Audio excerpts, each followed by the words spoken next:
Hi, Hiking Jim here. Welcome to another episode of Adventures in Stoving. This is it'd be a little hard to see what you're looking at here, but this is actually the burner of a Jetboil Joule I'm zoomed in on. This is going to show you the startup sequence. So what I'm going to do is open the valve a little bit, get the gas going, and I'm going to light it.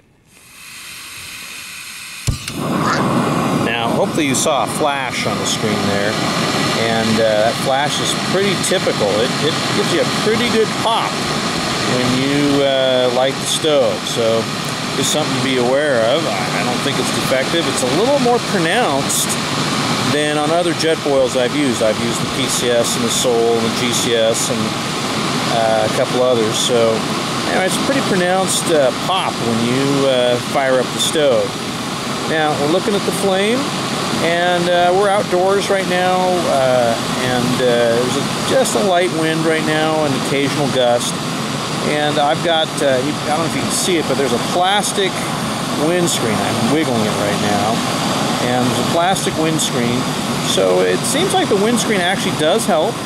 And I'm not seeing a lot of flicker in the flame. And it's not, I mean, we're not in a really windy night, but just in the light winds that we're getting, I'm not seeing a lot of change or variability in the flame due to wind.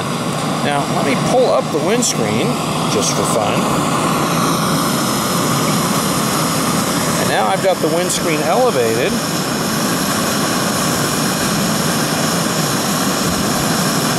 I'm seeing a little bit more flicker in the flame there. See that? Right, let me zoom in just a little bit there. Okay, now, so you see a couple of wind gusts came through.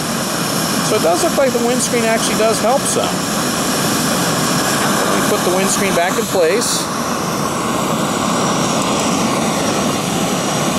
I'm going to turn it down a little bit. My pot's actually boiling. This is a very fast stove. I'm getting boils on a liter in about 2 minutes 20 to 2 minutes 30, which is very fast. That's 2 minutes 20 or 2 minutes 30 would be pretty good boil on 500 milliliters, but I'm getting a boil on a liter in that kind of speed. I've got it down a little bit lower on the flame. Still getting some light gusts, nothing heavy duty. Getting a little flicker, but not bad. So it does look like the windscreen helps. And the windscreen is situated in such a way as it would deflect wind pretty well. And there we just had a gust, pretty good gust. I mean, not gale force winds, but I could definitely feel it over the back of my head, on my ears and such. Let me pull up the windscreen again. I definitely see when I pull up the windscreen that it's getting some more flickering in the flame, and that the gusts do seem to be affecting it more. Okay, well anyway, that's just a short segment on the windscreen of the Jetboil Joule. I'm Hiking Jim. Thanks for joining me on another episode of Adventures in Stoving.